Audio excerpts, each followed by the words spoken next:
You know, I'm actually living in Bali only 4 years, but it's since this 4 years so many things been changed. A couple of days ago I just went through the old photos and videos, and it was actually interesting really how many new buildings we have, how many new places we have. During these 4 years there have been so many different things happening here in Bali. 2017, which on one hand it was really terrifying, but on the other hand it was really exciting, and I was always thinking, when else I will be able to see something like this, experience, witness all these eruptions. Thanks God all that was only cold eruptions, and there was no any real lava coming out and destroying anything around.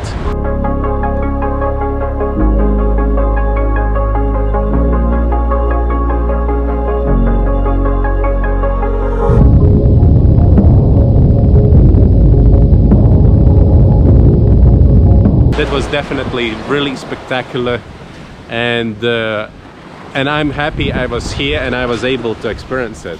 And what I'm going to show you today is, many of you been asking me to show how I'm doing color grading for underwater videos. It's really slow. You have to invest a lot of work in it.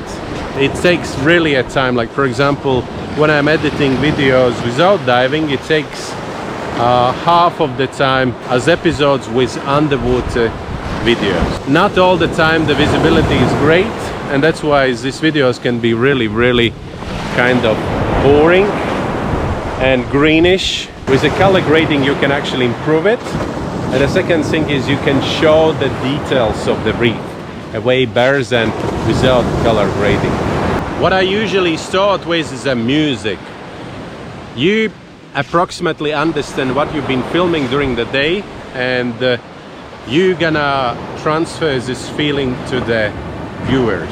I would like to say the music is everything, and for this reason it's really important, especially if you're editing and uploading one episode a day. You need a lot of music actually, and that's why you need some source, so you don't have to worry about the copyrights. It's not for free, but if you think how much money you spend for the food, then it's nothing actually. I pay $15 a month, and I think it's really reasonable price for, I don't know, I'm downloading approximately at least 30 songs a month, and actually for some videos I'm using 2 or 3 songs, so you can imagine how many songs I have in my library. One of the things what I really hate when I'm watching the videos is that you're always trying to use this national music. Like for example, videos about the Bali. If you're using some portion of this traditional music, or some short clip of it, or some short moment of it, it's okay. And I'm pretty sure many of you will agree with that it is annoying. Another thing is that you're trying to save on the music, and finally you start downloading all this royalty-free music, and on every single clip I hear the same song, just because again people found this free music. I've been doing the same, and only now I actually understand this mistake and trying to fix it. Another really important thing is the transitions. Pretty windy today. I have to find a spot where it's not doesn't make that noise. It's super annoying when there's a video with wind noise.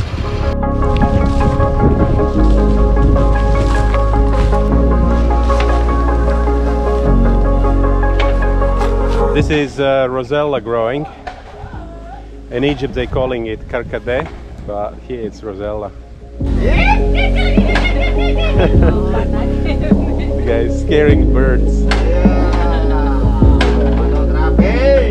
Yeah.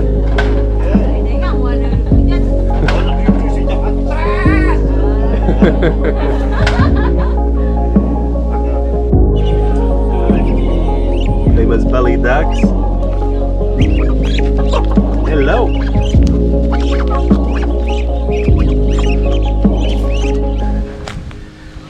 Selamat sore, permisi. Pas. Kasih. Halo, selamat sore. I don't speak English. No problem.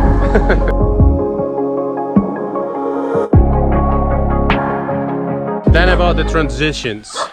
So whenever you're making any videos, first always remember that you have to film different directions. The dog is barking now and I cannot do anything with that. If you're filming front, side, back, up and down, then you can put this video stick together, and in this case you don't need any transitions. Like biggest challenge for me is that when I'm talking and filming for the longer time and then I have to cut something out where I'm using this or, so then I have to cut them out, and then that's the challenge.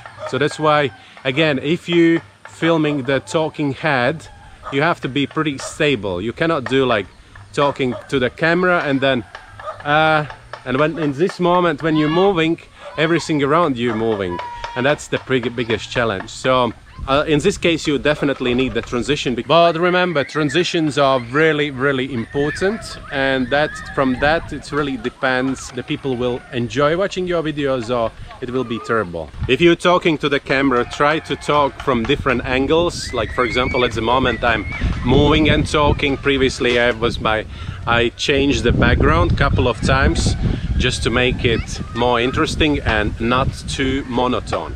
If it's monotone, it's like how long you will watch the video. When you're editing the video, don't put these long clips into one video.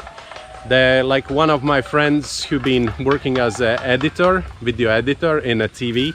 He said the clip have to be not longer than 8 seconds.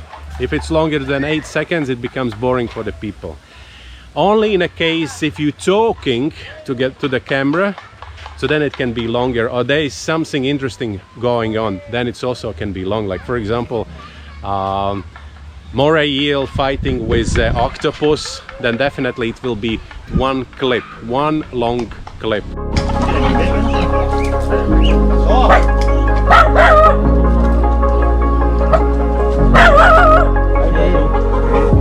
Hey buddy, let me go. And finally, for editing I'm using Final Cut Pro. I've been doing it with Premiere Pro previously, but I wasn't really happy about the rendering time. Final Cut Pro works perfectly on my Mac computer. It's a Mac computer from 2015, end of 2015, so it works perfectly. I'm missing a couple of things from Premiere Pro, but it's not that critical for my editing style on my editing schedule.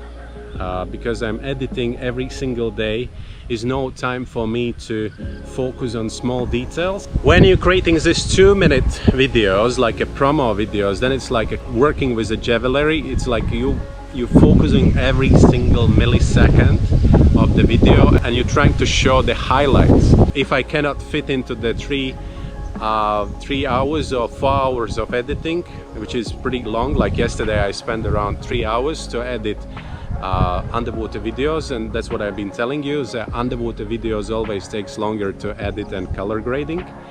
And so just imagine what would be my day schedule. Anyways, I'm finishing all my videos about midnight or 1 o'clock in the morning, just to upload it by 9 AM. So then you will be tomorrow. You can watch yourself tomorrow. See you. For the underwater videos, color grading is absolutely everything. From that one depends how long people will watch your videos. The one thing what you have to understand, I'm not a professional, it's just something what I learned during the process, during these 260 videos. Alright, I've been doing it already previously, before I started this everyday vlog. I'm started actually editing videos since I started filming Canyon 2012. This is not editing tutorial. This is just simply sharing my experience. I still do a lot of mistakes. Take it only as an experience.